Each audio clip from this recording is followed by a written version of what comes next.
breaking news. Breaking right now. Miya, this message is for you. I know you're alive. I know you're out there. We love you. You know our family is strong. You know our family is big. You know we will never sleep one night until we get you home. A tearful plea from the family of missing college student Miya Marcano. Investigators fear something bad happened to her. And breaking tonight, a maintenance man who was considered a person of interest killed himself. And I want to reiterate, Miya is still missing. Her disappearance is suspicious. Fox 35 News with live team coverage of what happened to Miya. Thank you for joining us. I'm Ray Vieda in for John Brown. Welcome, everybody. I'm Luann Sorrell. Here is a timeline of this case so far. Deputies say someone used a master key fob to get into Miya's apartment near UCF around 4:30 p.m. on Friday.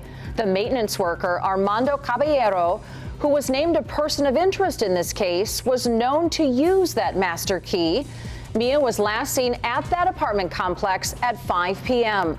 She was supposed to board a plane to Fort Lauderdale on Friday, but she never did. Today at 10:30 a.m., that maintenance worker was found dead from suicide in Seminole County. Well, we have live team coverage tonight. Fox 35's Daniel Lama is live where Caballero was found dead. Samantha Sosa live where crews have been searching for Miya. But we begin with Fox 35's Dave Puglisi live in Orange County where her family is in town refusing to give up hope. Dave. That's right. And we all know that Caballero worked at that same apartment complex where Miya lived. And it's believed that she turned down Caballero's romantic interest in her before she disappeared. And now there's an all-out search for where Miya could be. We miss you and fight. We're here and we're waiting for you. It's been over 72 hours since anyone has seen 19-year-old Miya Marcano.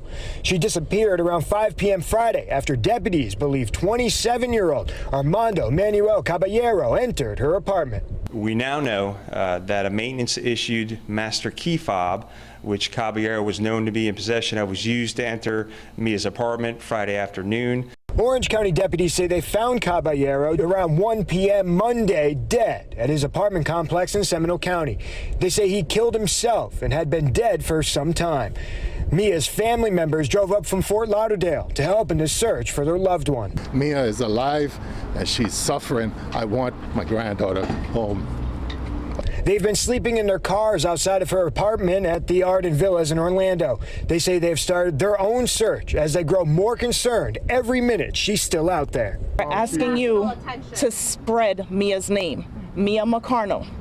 But Miya Marcano will be the one that goes home alive. Now again, if you have any information about where Miya could be, you are urged to contact deputies immediately. In Orlando, Dave Puglisi, Fox 35 News. Thank you, Dave. Fox 35's Samantha Sosa continues our live team coverage right now with an update on the search for Miya underway right now. Sam? Hey, good evening, Ray. Well, I want to show you a command center that the Orange County Sheriff's Office set up. They actually just packed up a few minutes ago and they're getting ready to leave. This parking lot previously was full of patrol cars, but like I said, they're just packing up. They're getting ready to take those trucks out right now. The area we're in, it's a Ruby Tuesdays parking lot along University Boulevard, which is right across from the apartments where Miya lived, worked, and of course where she was last seen. So these crews were out in all the wooded areas around here. Let's go to some video of that.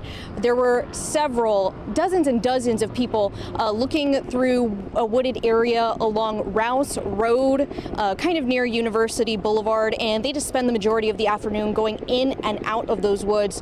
Now, the Orange County Sheriff's Office hasn't really said much about that scene and that search, how it's connected, but we do know, of course, that Miya was living down the road there.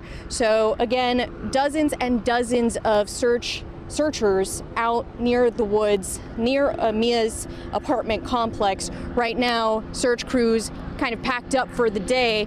The command center here is all packed up and getting ready to go. We're going to stay out here, though, and keep you updated if we see any movement in this area. Of course, we will let you know. For now, I'm live in the UCF area. Samantha Sosa, Fox 35 News. Sam, thank you. Our live team coverage continues now with Fox 35's Danielle Lama. She is live at the apartment complex in Longwood, where the person of interest was found dead. Danielle, what's going on there tonight?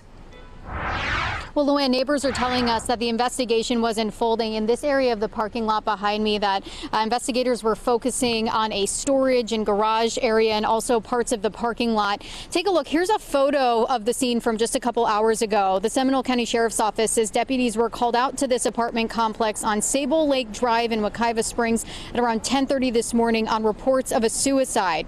The Orange County Sheriff's Office says 27-year-old Armando Caballero was found dead. Investigators say he was considered a person of interest in the disappearance of Miya Marcano. They had been looking for him all weekend, saying he worked at the Arden Villas apartments where Marcano also lived and worked. He had demonstrated a romantic interest in Miya. This was repeatedly rebuffed by Miya. And during the initial investigation, he told deputies he last saw Miya at 3 p.m. Friday while working. We now know that a maintenance-issued master key fob, which Caballero was known to be in possession of, was used to enter Miya's apartment Friday afternoon at about 4:30. This would have been about 30 minutes before she finished her shift at the apartment complex. It's a little shocking, but we have to remember that bad things can happen anywhere. It doesn't matter where you come from. It doesn't matter where you live. Bad things happen everywhere. Yeah, a lot of neighbors out here telling us that they were pretty surprised to see all of the activity in this parking lot earlier today. The Seminole County Sheriff's Office says they do not believe Caballero lived at this complex in Seminole County. Now, Orange County investigators say they last talked to him on Friday. They're hoping anyone who may have seen him or his car over the weekend to give them a call. Reporting live in Seminole County, Danielle Lama, Fox 35 News. Thanks for the information and reaction, Danielle. Deputies want to hear from you. If you know anything about the person of interest, here is the picture of Armando Caballero again. Call police to report any information you might have about him.